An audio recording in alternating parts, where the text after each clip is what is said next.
As I walk around, I look for manure patties on the ground, like this one right here, that one right there. They're obviously fresh, they're still wet. Got another one right here, another one right here. And so when I take a sample of the four and I put them together, I would say that this manure right here is it's a little loose.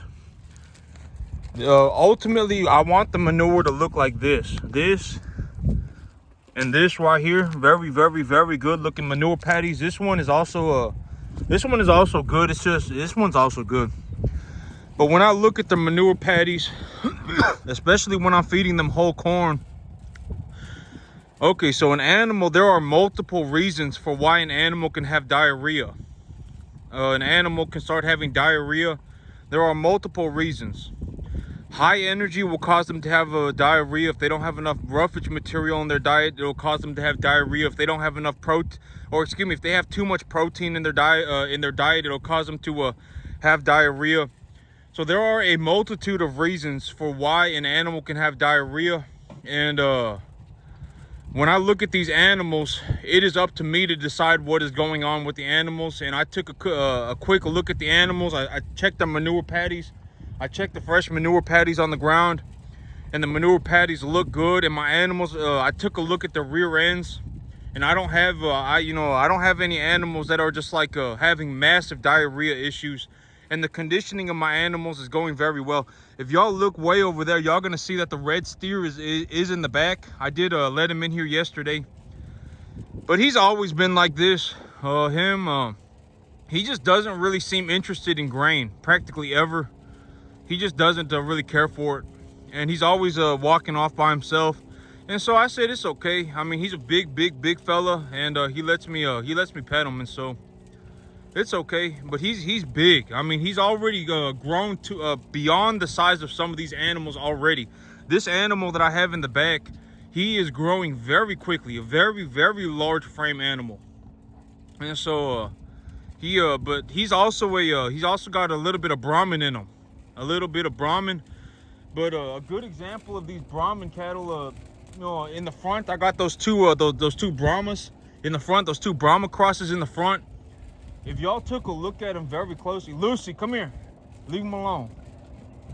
But the Brahma cattle are just very large. I don't know exactly what causes that to happen, but if you ever see a Brahma animal and it's like a 250-pound animal and they're standing next to another animal that's 250 pounds, the Brahma animal is just going to be significantly, their frame is just going to be larger. I don't know why, but from what I have seen, and when I just being as objective as possible, the Brahma crosses tend to get very large, very large. They put on the weight very quickly. And when I look at these animals, I am going to make a lot of money. I'm doing very good for myself. This animal right here, if you take a look at her conditioning, this one right here, that one right there, you can tell that they're pretty hefty. And when these animals go to market, I'm going to make a lot of money on them. I'm going to be bringing in more animals next week. I got to let some of the animals in the front back here, but I don't really want them, when I let him back here, he's very large. And so, the cattle went around hitting him and stuff like that, but he did okay. I just don't want a little calf getting knocked over, because these little calves, especially these little calves, if you have them grouped up together, they're not going to know that these big animals will run up to them and hit them, right? They won't know. And so they'll just be standing there, they'll be eating. I've actually had this happen before, and I've had an animal severely damage their leg, and they actually died. They severely damaged their leg, falling over a feed trough. And these small animals, they won't know that if they're eating, the big animals will push them out the way. And so they'll be eating, and then the big animal will come up running next to them and just completely knock them out the way. And I have had an animal die from that. And so I'm very cautious about letting the small animals in with the big animals. But if I'm going to bring in more animals, I need to let the small ones up front, out back. And if I'm going to stay on schedule, I need to bring in animals next week. But I got this one, that one, this one, and that one over there. I got 4 animals. If I wanted to take them to market, I could. An animal like this, I would say probably going to hit the scales at about probably about 600 pounds. I would say they're gonna hit the scales at around 600. If they hit 600, maybe I make about 1,200, 1,300 an animal, and even then, I would do good for myself. I would still be making money. And so right now, I'm doing very good. My financials are squared away. I'm making a lot of money. Oh, and I'm not saying this to there are a lot of things that I say that I don't really enjoy saying, right? There are things that I say that I don't like saying. And even when it comes to me saying, like, I'm probably one of the best cattlemen that I've ever seen, when I drive around and I take a look around, in terms of, because, okay, being a farmer, it's a multi-dimensional situation, right? It's not just me, I'm out here running cattle. It's not me, I'm just out here growing grass. I'm also running a business. It's a very dynamic situation, right? Oh, like, here's a very good example. Over the next week, the weather's going to go up to 87. It's going to go up to 87, and I have a winter wheat grass, and I looked it up on Google. When does winter wheat grass start being affected by heat stress? 82 to 84 degrees Fahrenheit, right? So at 82 to 84 degrees Fahrenheit, winter wheat grass will actually stop growing because it is too warm. And there's even when we talk about something like this being a multi-dimensional situation, if I were to take the weather of the atmosphere, if I were to stick a thermometer in the atmosphere, it would give me a reading. But if I were to look at a piece of grass, depending on how much water is available in the soil, depending on how long the grass has been sitting out in the sunlight for, the temperature on the surface of the leaf of the grass, the temperature on the surface of the leaf of the grass will be different than the atmosphere. It could even be cooler. It could be hotter, depending on, I've always, grass, plants plants release water through their pores to exchange for carbon dioxide, and that interaction of the water and the plant will actually cool the plant. It will reduce the temperature, the surface temperature of the plant. And so, like, if I have an atmospheric temperature of about 85, 87, let's say after everything's included, let's say it's about 90, and let's say I have somewhat optimal moisture conditions in the soil, and the plant is respirating properly, and it's absorbing water and releasing it through its leaves. But it's like, you also got to consider that wind. Wind will play a factor in this as well. I have an animal right here with stage 1 below it. I got to keep an eye on that. But wind will play a factor in this as well, because this animal right here, that's not good. I don't want to be seeing stuff like that, but I'm gonna keep an eye on her. But wind is what physically pushes the carbon dioxide molecule against the plant. And so when the wind hits the plant, depending on how much wind there is, it's a multi-dimensional situation. This is what I mean, but I can't just this is not an easy, this is not just something that just happens overnight. It's a multi-dimensional situation, and it's not just grass, it's everything. Farming, business, cattle, everything. It's a multi-dimensional situation. And it's not something that, if you are dead set serious, like you are legitimately willing to put yourself in a do or die situation, and you put yourself in the mindset of, oh my God, I'm gonna legitimately put everything I have into this, and if I fail, I die trying. If that is legitimately your mindset, maybe at that point you will open up your mind and you will learn properly.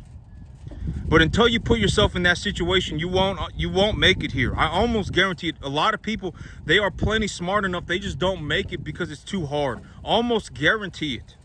They're going to give up somewhere. Oh, they're going to give up. Oh man, I don't really want it. And then they're going to give up. I almost guarantee it. And all this stuff is on the internet for free. And the stuff that I've been saying it. I haven't, said anything like, when I talk about the carbon dioxide interaction with the plant material and the plant material releasing water through its pores, this is all just objective stuff, right? It's not stuff that I came up with on my own.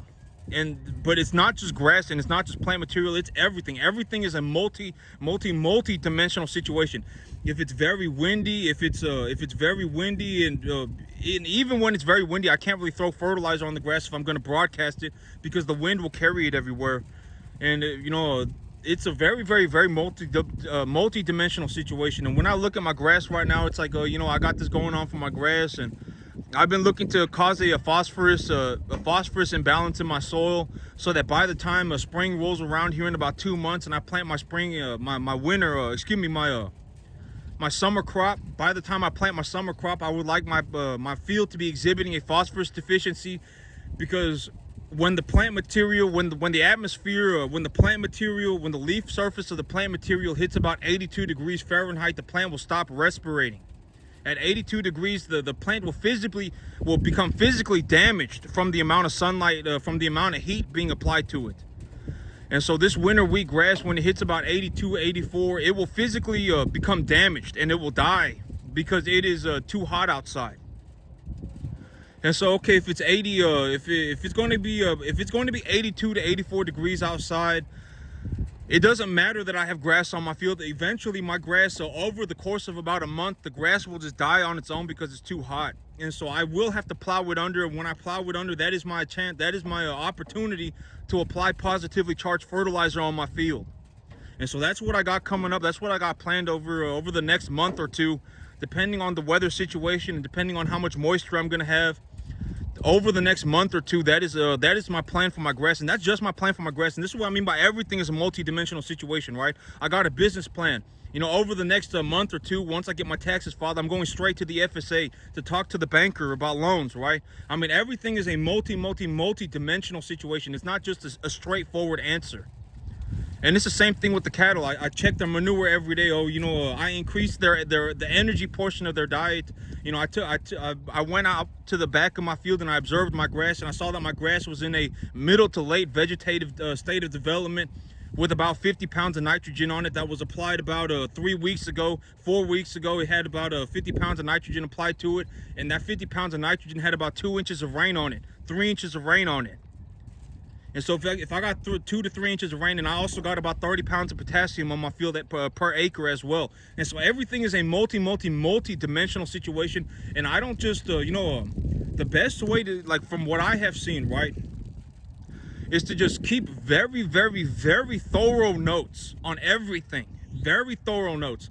One of the, it's like about I would say about a year and a half ago, when I was running my cattle, then I actually used to go up to my cattle with a tape measure and measure them every 2 weeks. I used to measure them every week. I used to measure them every week. So I would and I would text myself. You know, this is a very realistic way of actually doing things nowadays. And you don't even need to carry like a notepad on you or anything. You can just text yourself. I text myself, okay, my animal weighs this much right now. If you go on Google, you can actually look up a way to measure the girth of the girth of their chest cavity and the length of their from their shoulder to their rear end. Like if you take a measurement around their chest cavity behind their front arm, and then you go from the front to the back right here, and you take that measurement as well. There's a formula for using that measurement to get a very, very, very close estimate for what your animal weighs. And the most realistic way to do this is, if you have enough cattle, if you have 20, 30 cattle, here she is right here. If you have 20 cattle, almost always you will end up with an animal like this right here. Almost always you will end up with an animal like this right here. If you just bring in 20 cattle, excuse me, mama, excuse me. This one kind of jumpy, but you will almost always end up with an animal like this. You see this? She don't really care. She don't really care that, this is also the one that bites me, but she don't really care. You see what I'm saying? And you can just walk up to her and pet her, and you can, hug her and whatever you want. You see what I'm saying? I'm legitimately walked up to her and just hugging her, and she's just eating her food. She don't care. You will almost always end up with an animal like that. And if you want to see if your diet plan is working, if your diet plan is working, you can just walk up to your animal like that and measure them and figure it out for yourself. That's how I figured this out. I didn't just magically come up with this stuff on my own. I made a plan for myself and I stuck to it. And and then I stuck with the things that worked. And so that's why, you know, like me, when I go on the internet and I look stuff up, oh, you know, corn stalk bales have a natural or have a energy estimate of 48 to 52%. On an average, it's 4 or 5% crude protein. Oh, you know, when I got a sack of feed and it says, oh, it's got an ionophore in it with a 14% protein vitamin pack, and then I got a you know, whatever it may be, you know, commodity corn has a crude protein content a crude protein content average of 8 to 9% and an energy content of like 85%, 88%. Then I just take those estimates, and these were samples taken from multiple sources, right? Thousands and thousands, tens of thousands of sources, right? This was what the average was. Okay, well then I'll just take those averages. I'm not gonna test my stuff by myself, right? I'm not gonna test it for myself. I'm just gonna take the averages, put it together, and then feed it to the animals, and then, you know, do things like observe their manure, right? I mean, this is also something that's available. You know, you can just look at the manure. Just look at the manure, and you will see what's going on with the animal. Go on the internet and look up manure score. Like, here's an animal pooping right now. Just from how the way that her poop's coming out of her butt, I can actually tell that she's doing just fine. Yeah, she's doing just fine. But their manure is doing just good. It's doing just fine. These animals are putting on conditioning correctly. But, you know, I used to measure my animals every week. Anytime I had an animal that would just let me walk up to them and just bear hug them like that, I would measure them every single week. Okay, and, you know, and I'm feeding these animals this diet right now, and you know, on a steer, if I put an average of 90 pounds a month on them, if I put an average of 90 pounds a month on a steer, then that steer will, you know, will condition properly. And when I take them to the sale barn, I will make top dollar, right? I will make the top of the market. I will make a lot of money. And so it's like, if I put this diet plan in front of this animal and I measure them every single week, and I take the measurements, the rough idea estimates, okay, you know, the protein of this grass is roughly, you know, the peanut hay is roughly 20%, and the corn stalk bales is roughly 4 or 5%. And you know, the feed that I'm giving them is, you know, it's got a label on the bag, and I'm mixing it 2 to 1 with a commodity corn, so it's about 9% protein. And I would estimate that my grass is somewhere between you know, 14 to 18% protein. And if that's the case, if I mix all this stuff together, they should end up with something about a 12 to 14% protein diet that is about 65% energy, right? And then now, you know, all I got to consider is the vitamins. All the phosphorus content of the commodity corn tends to be very high. I don't come up with this stuff on my own. This is all stuff that I've read on the internet for free. All of this stuff is on the internet for free. If you just know how to read and you're committed, this is what I mean. If, you know, if you put yourself in a do or die mindset, like, you have to figure it out or you lose everything forever. You legitimately have nowhere to run. You know, like, you're like, look at me, right? $400,000 in debt, right? I have to pay like $1,800, $1,900 a month for all of this. If I want to buy all this, if I want to buy my truck, boom, $350 a month. You know, if I want to buy a piece of land, you know, depending on the land, you know, for my $400,000, if I don't pay the $1,900, the bank takes everything away from me. This is my life dream, right? I've been, you know, looking to do this for the last 14, 15 years of my life. I got nowhere to run. I can't run, right? If I run, the bank will take everything, and I will legitimately be crippled financially forever, into eternity. You know, at that point, like, you know, it's kind of horrifying, right? I was horrified too, but I did it anyway. That's the thing about me, was that when I got here, I didn't even know that this was possible. I didn't know that this was possible. And when you look at this farm right here, understand that I make a lot of money. You know, I probably, in terms of 10-acre farms, I probably make somewhere in like the 1 in a million opportunity. Like, if we put a million 10-acre farms together, I may be the only one making money like this running commercial cattle. And so, you know, there is a reason why I do the things that I do, and that I do things so objectively, right? I don't get my opinion involved in things. Oh, I fell out of heaven to 7. Oh, what I want to do is important. That's not important. What's important is that these animals get get the proper diet, the mineral levels in the soil are at the correct levels, my financials are in a good place. That stuff is important. My opinion does not matter, right? I mean, at the end of the day, I can sit here and go, oh, I want to do nothing, and I want the world to just give me good stuff, and I can sit here and do that. And I fell out of heaven at 7, I deserve it. I can sit here and I can do that stuff, but it's not going to do anything for me, right? But I make a boatload of money, a lot of money. In all honesty, if people actually made, let's say I do horribly and I only make 50 grand. Even at 50 grand, it is, for most people, including me, for most people, it is a lot of money. If the average person, if you took a sample of 10,000, 100,000 people and asked them, if you had an extra $50,000 a year, would that be a lot of money? Almost everybody will say yes. Almost everybody. Granted that they're not like a moron. If they're a moron, I need, no, $50,000 a year is not a lot of money. Then you ask them what is a lot of money, and they go, oh, $10 million, right? Oh, if you don't make a $500,000 a year, then then you're poor. Stuff like that. Those are morons. Okay, exclude them. Just kick them out of your mind. Legitimately, just well, this person is a freaking idiot, and boom, gone, right? But the average person, if you took just a normal person, right, an average person, and asked them, even me, if you asked me, is $50,000 a year a lot of money? Absolutely. If I make an extra $50,000 a year, I've practically put myself in a situation where I have unlimited money. Like, I probably make, when all things are considered, I probably make something like $70,000, $80,000 on my 10-acre field. That extra money puts me in somewhere like the $140,000, $160,000 a year of net profit. That's about how much money I make, because I also got my tax benefits, right?